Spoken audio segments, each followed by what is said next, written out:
Bismillahirrahmanirrahim. Assalamualaikum warahmatullahi wabarakatuh. Bertemu lagi dengan saya, Rika Endah Nur Hidayah, pada program video pembelajaran. Pada kesempatan ini, saya ingin sharing tentang mind mapping. What is mind mapping? Mind mapping bukan barang asing. Dulu pernah kita kenal dengan istilah peta konsep atau peta berpikir jauh-jauh banget sebelum mind mapping benar-benar booming dengan konsep dari Tony Buzan. Nah, cuman biasalah kalau berbau asing kayaknya lebih enak untuk didengar mungkin ya, sehingga terminologi itu jauh lebih booming dibanding terminologi yang kita gunakan dalam bahasa Indonesia sendiri. Namun beberapa orang berbeda pendapat bahwa katanya mind mapping dan peta konsep itu berbeda. Silahkan, masing-masing punya argumen dan punya referensi sendiri, tidak harus diperdebatkan. Yang pasti kita tetap sepakat bahwa selalu maju untuk sebuah perubahan dan welcome untuk sebuah perbaikan. Oke. Apa sih mind mapping itu? Nah, ini yang jadi bahasan kita. Mind map adalah suatu diagram yang menggambarkan kata-kata, ide atau hal lainnya yang berkaitan dan tertata dengan kata kunci utama atau ide utama. Istilah lain yang sering digunakan adalah metode grafis untuk mencatat. Kenapa? Karena kita akan menggunakan sedikit kata dengan banyak warna dan garis sehingga menarik untuk penglihatan kita. Makanya dikatakan sebagai sebuah metode grafis.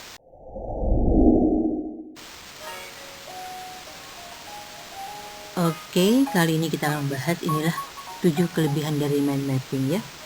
Bersifat generalisasi, visualisasi, strukturisasi, klasifikasi, pengorganisasian informasi, pemecahan masalah, dan pengambilan keputusan. Secara detail akan kita lihat pada slide berikut. Nah, ini penjelasan yang tadi ya, di mana kita menceritakan tentang 7 manfaat dari mind mapping. Inilah penjelasan rinci tambahannya. Pertama tadi fungsi generalisasi ya. Apa sih? Gambar yang kita buat atau map yang sudah digambar akan memberikan pemahaman menyeluruh tentang ide dan topik pikiran. Pikiran siapa? Pembuat tentunya. Kemudian yang kedua visualisasi. Dengan gambar yang ada itu akan memberikan gambaran ide, topik, dan pikiran dan bentuk keterkaitan satu sama lainnya. Yang ketiga strukturisasi, di mana dia akan mengaitkan antara satu ide dengan lainnya. Kemudian klasifikasi, membantu mengidentifikasi serta mengelompokkan ide dan topik pikiran berdasarkan nanti ranting-ranting atau cabangnya. Kemudian organisasi, yaitu membantu sistematika ide pokok dan topik. Itu nanti akan terlihat dari ide utama, kemudian ada cabang, kemudian ada rantingnya ya. Kemudian pemecahan masalah. Dengan mind mapping membantu proses menyelesaikan masalah secara utuh dengan melihat satu gambar tadi. Dan terakhir, pengambilan keputusan. Itu juga berhubungan dengan bagaimana si pemilik ide menuangkan semuanya menjadi sebuah map. Jadi, mapping antara si A dengan si B bisa berbeda walaupun pelajaran atau hal yang ingin digambarkan sama. Kenapa? Karena apa yang ada di pikirannya jelas berbeda. Berikut adalah manfaat-manfaat yang kita dapatkan ketika kita membuat sebuah mind map. Pertama, kita bisa melihat gambaran yang lebih besar, melihat informasi dengan detail, mengingat informasi yang kompleks, mengingat hubungan antar informasi, kesiapan mental, merangkul informasi yang overload, meningkatkan imajinasi, daya ingat, konsentrasi, ketertarikan terhadap konten, kemampuan pemecahan masalah, dan kemampuan memanage belajar. Itu beberapa manfaat, dan kita lihat manfaat lainnya. Manfaat lainnya adalah membantu membuka pemahaman yang tersembunyi, membantu memunculkan ide kreatif yang tidak disadari, menghemat waktu, belajar lebih menyenangkan, membantu mengklarifikasi tujuan, rencana, ide, dan kebiasaan pola pikir yang kurang tepat, merangsang asosiasi kreatif, serta bisa membandingkan antara fakta, status, data, dan ide. Demikianlah banyak sekali manfaat dari mind map yang bisa kita dapatkan. Bisa nggak ya kita mendapatkan semua manfaat itu? Tentu. Caranya kembali ke pola pikir sang pemilik ide.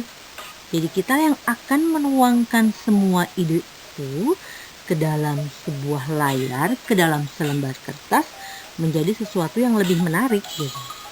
Jadi kuncinya tetap ada pada diri kita sendiri, karena tadi salah satu manfaatnya adalah untuk memanage atau mengatur cara belajar.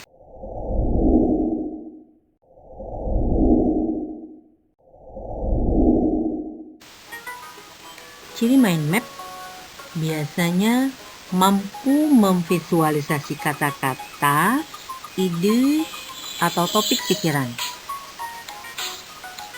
Dia tadi menggunakan simbol dan warna, dan biasanya berupa hierarki, karena dari yang utama di tengah-tengah, kemudian nanti akan muncul garis-garis kecil sebagai cabang atau rantingnya, dan berfokus hanya pada kata-kata atau ide. Jadi nggak perintilan kecilnya ditulis di situ ya. Jadi di mana dong perintilan kecilnya? Masukkan ke dalam ke dalam mind kita yang sebenarnya. Masukkan ke dalam otak kita. Dengan cara boleh jembatan keledai atau membuat simbol-simbol yang sederhana, yang pasti memori kita akan mampu menampungnya ketika kita membuat sebuah pengait atau asosiasi.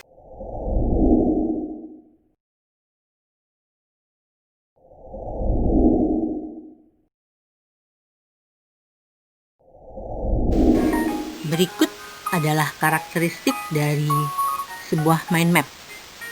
Yang pertama, subjek digambarkan di bagian tengah. Itu selalu. Baik kita mau buat vertikal kertasnya atau layarnya, atau kita mau buat horizontal.